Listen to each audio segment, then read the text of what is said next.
We have Conservative Minister Andrew Bowie with us, Dom Jolly, comedian and broadcaster. Is that how you like to be described? Because it's quite a lot of things you do, aren't there? Jack of all trades. Travel writer's the thing I love most. Travel writer, right. I'm going to put travel writer on there. John Nicholson, SNP MP for Oakhill? Oakhill. You get it by the end. It'd be too late then. And South Perthshire, and the party's culture spokesperson in Westminster. Scarlett Maguire is director of the polling company JL Partners.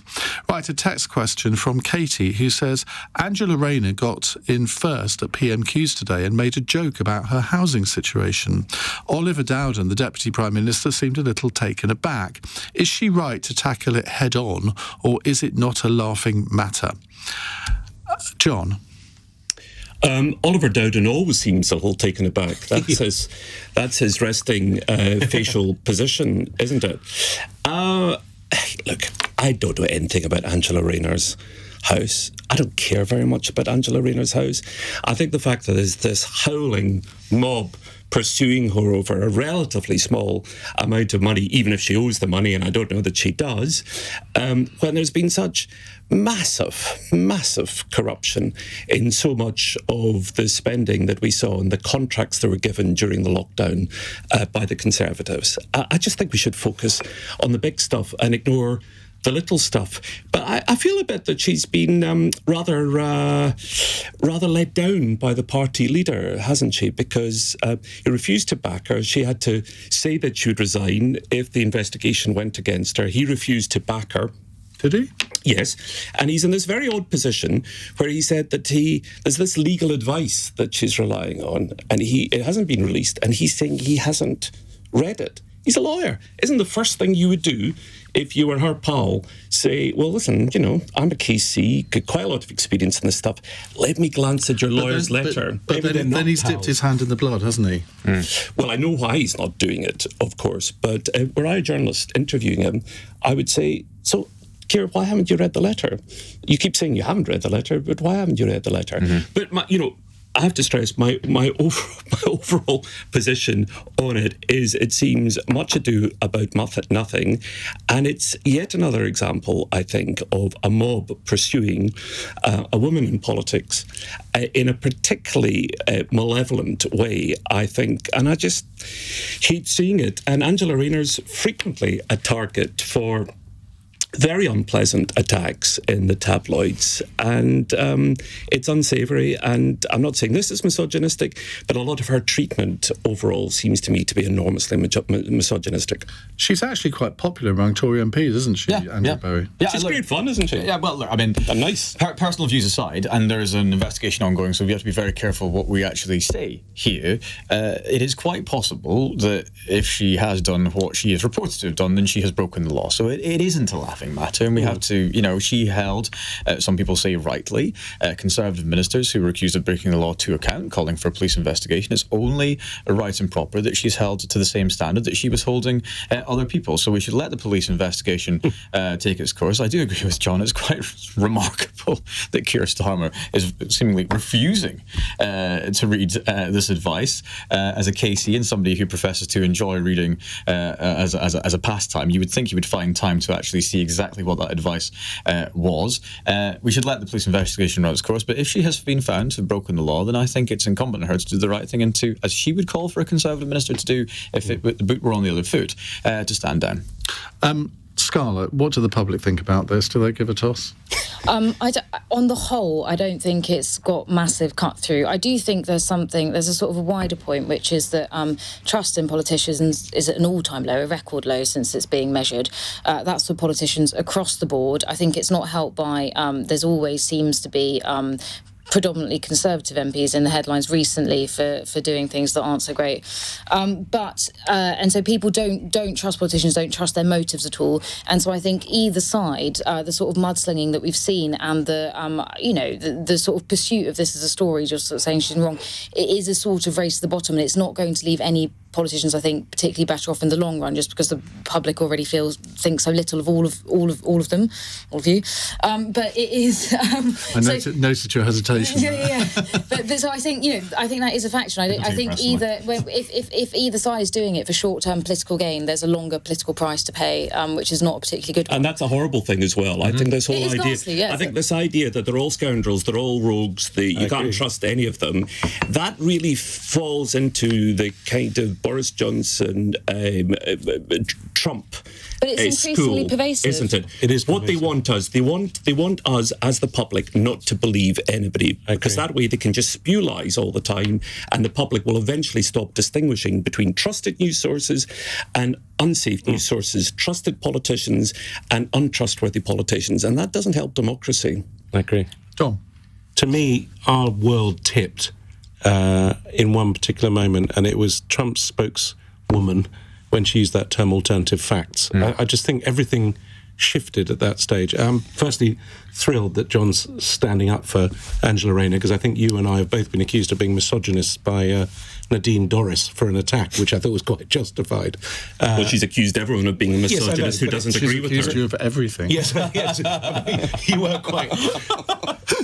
Well, I helped stop her getting into the House of Lords, so I think that made her quite. Then you need to be put into the House of Lords for that, possibly. Do you think that's true? What, that I stopped her getting into the House of Lords? I think she did quite a lot of work power, herself. John. Well, I did send the report which showed that she had misled a Commons committee to the Lords Appointments Committee, and I don't think that did her any good. So you're just being Anyway, back to Angela Rayner. Yeah, I think anyone. I think the problem with the public is I agree when I talk about it from my perspective as a sort of comedian commentator. It is that feeling of, well, they're all at it. They're all as bad as each other, and I hope I don't believe that. I think there are angels there as well as bad ones. And I think if Angela Rayner has done something terribly wrong, she needs to be held to account. The problem is, it's the level of the attack. It's the balance of attack against something relatively trivial compared to the stuff that I think that some of the Tories have done and the way the papers have treated it. We had Darren Jones, the Labour Shadow Chief Secretary of the Treasury, on last night. A great impressionist, I guess. And not. And he was sitting where John is, and there was a question, which I can't remember what the question was now. And he said, I don't know the answer to that. Hurrah. And I said to him, well, one of your colleagues was on a couple of weeks ago, and after the following break, because she didn't know the answer, but she sort of fluffed her way through it, she then got a text from her office to tell her what the answer was. He said, well, maybe my office will do that. And sure enough, they did. And they sent it to his phone, and he was literally reading out the answer. And then it got to a point where he said, if pushed, say this. Oh, no. And he read it all out. And I thought, well, good on you, actually, because I'm sure there'll be people in Labour Party HQ who thought that was a terrible thing to have done. But I think everybody listening would have thought, well, good on you. Absolutely. Remember, George Bush Senior did that, and he read the autocue, and then he said, message, I care. Yeah. Remember to smile. But do you... Because there is this sort of narrative that politicians are lying, thieving scumbags as a species.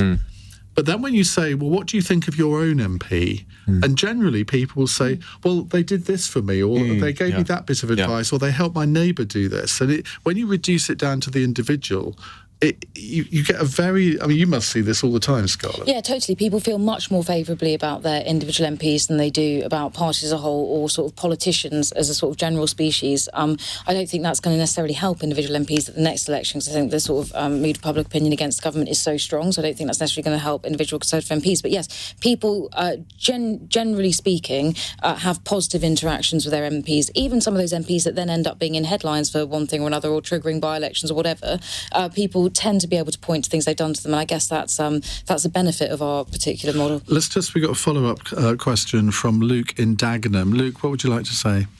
I'd like to ask if we should ban insults in the House of Commons following Angela Rayner's comments about Rishi Sunak being a pint-sized loser. But you do John Nicholson out of a job. Yeah.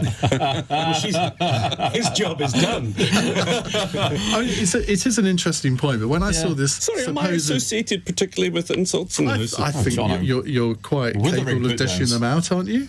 I like to think not. I admire you for them. Well, thank you very much. Well, in that case, I'm very proud of them. No, I think it's fine to debate, and I think humour is sometimes quite useful in politics, but I don't think you should be, and I try and avoid being personal about people. And in social media, I rarely personalise things, and I certainly never copy people. Quite personal about I never copy people in. Well, was she the exception?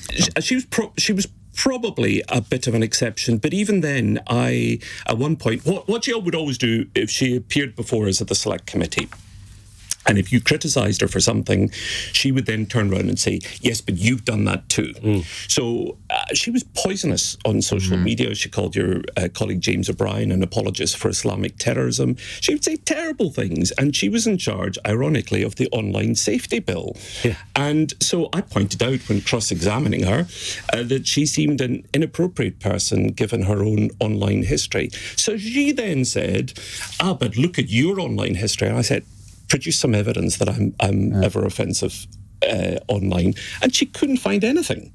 So I was robust with her, but I don't think I was rude to her. Comment from Angela Rayner today about Rishi Sunak being a pint-sized loser. Well, you're not a loser, Andrew, yet, but you're sort of relatively pint-sized. Do you?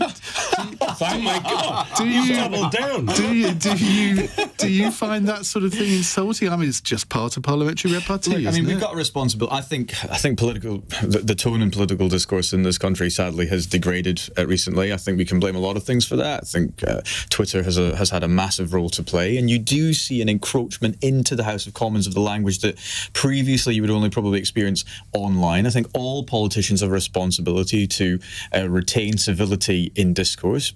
Arguments do get heated, and the House of Commons is set up as an adversarial chamber, and you are going to attack your opposite number. On policy, yes. Sometimes that can stray into the personally offensive. I have seen it happen. I try very hard not to. Huge disagreements with John on specifically constitutional politics, for example, but I think you need to try and steer away from being personally vitriolic or vindictive. We, as I said, have a responsibility. People look to us to be able to debate issues with passion on all sides, but steer away from personal attacks. And that is why, actually, people sometimes ask, why do you call each other the honourable member for this? Why do you always refer to the person in the third person?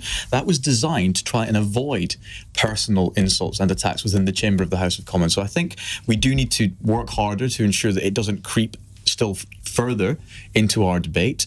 I don't think it's in too bad a place. I mean, today, I thought it was quite funny, actually. I mean, I wouldn't have used it personally, but it's not something I would like to see. And also context, historical context. I mean, people always think things were better in the old days, but if you look back to if you look back to Georgian political debates, I mean, some of the language used was extraordinarily poisonous. Prior to the recording and filming of what went on in the chamber, I mean, the language and the attitude and the behaviour of members of Parliament was absolutely atrocious. Some of the older MPs will tell us. So some of the misogyny that, for example, Margaret Thatcher endured when she first became Education Secretary was absolutely appalling from the opposition. She got over it, though. So she got over it quite quickly, yeah.